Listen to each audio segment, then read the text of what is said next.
Assalamualaikum warahmatullahi wabarakatuh. Salam untuk semua mahasiswa, khususnya mahasiswa Teknik Elektro Universitas Pembangunan Pancabudi. Baik, pada kesempatan kali ini kita akan memulai perkuliahan untuk pertemuan kita yang ke-13 di mata kuliah kalkulus.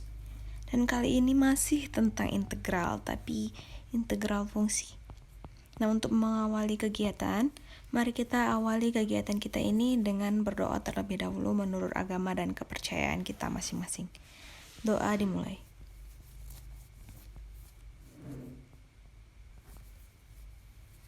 Doa selesai. Oke, langsung saja kita masuk ke dalam materi. Oke, yang pertama tuh integral fungsi logaritma natural. Jadi diberikan fungsi logaritma natural berikut Y sama dengan ln X. Ln itu adalah logaritma natural ya. Nah, itulah dia. Jadi Y sama dengan logaritma natural X. Maka dy per dx atau turunannya adalah 1 per X. Jadi Y sama dengan ln X merupakan anti turunan dari 1 per X. Jadi ln X ini merupakan integral, anti turunan itu integral untuk 1 per X. Karena nilai akibatnya, jadi integral 1 per X dx itu ln X tambah C. Dengan X itu tidak sama dengan 0 ya. Jadi integral 1 per X jadi ln X integralnya. Nah, udah begitu ketentuannya. Kalau 1 per X dx berarti ln X hasilnya. Oke, selanjutnya integral fungsi eksponensial. Jadi diberikan fungsi Y sama dengan E pangkat X, maka dy per dx itu sama dengan E pangkat X. Akibatnya Y merupakan anti turunan dari E pangkat X. Jadi integral tak tentu dari E pangkat X adalah integral E pangkat X dx itu tetap menjadi E pangkat X tambah C. Oke, kita masuk ke contoh.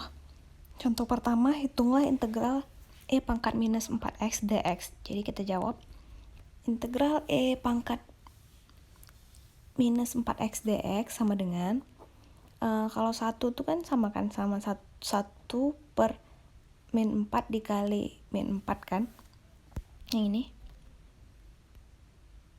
Ini hasilnya 1 kan. Jadi sama ini kan. Jadi supaya dx ini bukan X, jadi d min 4x. Jadi kita ubahlah satunya jadi 1 per min 4 kali min 4. Itu kan 1.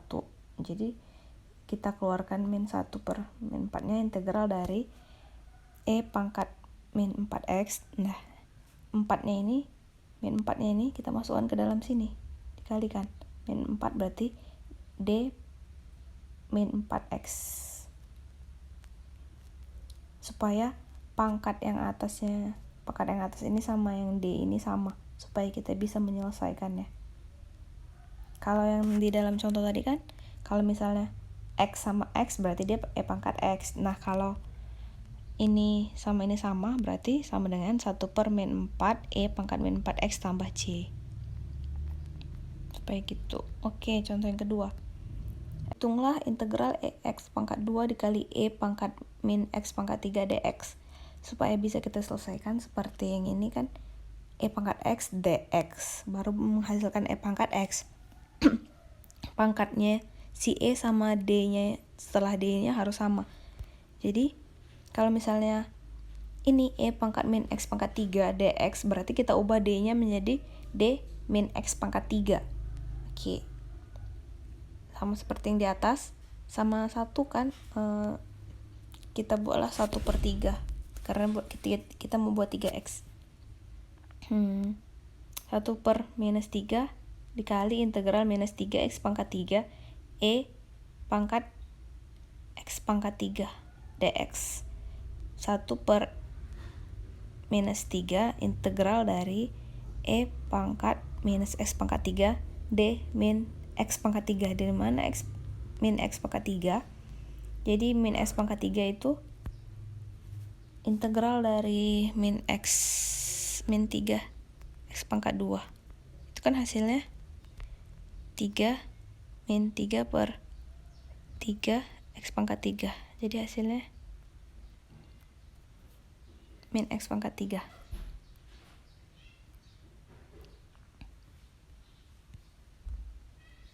Jadi ini kita cari integral dari min 3 X pangkat 3. Hasilnya min X pangkat 3. Ini dia. Udah, karena udah sama nih, min E pangkat min X pangkat 3 dikali DX pangkat 3. Jadi sama dengan 1 per min 3 dikali E pangkat min X pangkat 3 ditambah C. Kemudian integral fungsi eksponensial umum. Jadi definisi untuk A lebih dari 0 dan X bilangan real, maka itu A pangkat X sama dengan E pangkat X ln A. Jadi teoremanya D per DX A pangkat X sama dengan A pangkat X ln A. Jadi contohnya jika integral dari A pangkat X dx itu sama dengan 1 per ln A kali A pangkat X ditambah C. Contoh, hitunglah integral dari 2x pangkat 3 x pangkat 2 dx. Sesuai teoremanya nih, kalau misalnya integral AX dx berarti 1 per ln A dikali A pangkat X tambah C. Ini bentuknya, bentuk awalnya. Jadi kita harus mengubah ke dalam bentuk seperti ini supaya bisa kita dapat hasilnya. Jadi integral 2 pangkat X pangkat 3 X pangkat 2 dx sama dengan, kita harus buat si X pangkat 3 nya ini, kita ubah jadi X pangkat 3 supaya bisa kita menyelesaikannya. Jadi X yang di sini kita ubah menjadi X pangkat 3.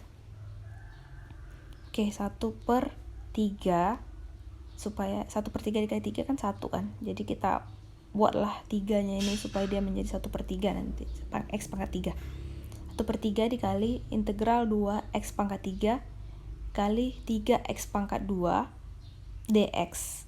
Kemudian kita pindahkan 3 ini, kita integralkan 3x pangkat 2 3x pangkat 2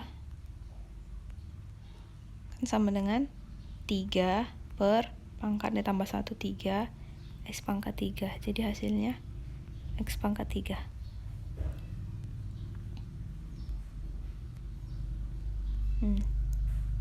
Jadi 3x pangkat 2 nya udah kita ganti menjadi x pangkat 3. Nih, dx pangkat 3 berarti 1 per 3 dikali integral 2 pangkat x pangkat 3 dx pangkat 3 sama dengan 1 per 3. Dengar dari contoh ini, integral A pangkat X dx sama dengan 1 per ln A kali A pangkat X. Berarti 1 per 3 dikali ini 2. Berarti 1 per ln 2 dikali 2x pangkat 3 tambah C. Ini hasilnya. Oke, baik, alhamdulillah. Sekian untuk materi kita kali ini. Materi yang ke-13, materi terakhir di mata kuliah kalkulus semester ini. Minggu depan kita akan presentase yang NPM-nya genap. Kemudian minggu depannya lagi kita kuis, dan minggu selanjutnya lagi kita akan UAS. Jadi ini adalah materi kita yang terakhir untuk mata kuliah kalkulus semester 1. Oke, saya mohon maaf jika ada salah-salah kata, salah-salah penyampaian, salah-salah penyebutan. Mohon dimaafkan. Jika ada yang masih kurang paham boleh ditanyakan kepada saya. Sampai jumpa di pertemuan berikutnya. Wabillahi taufiq wal hidayah. Wassalamualaikum warahmatullahi wabarakatuh.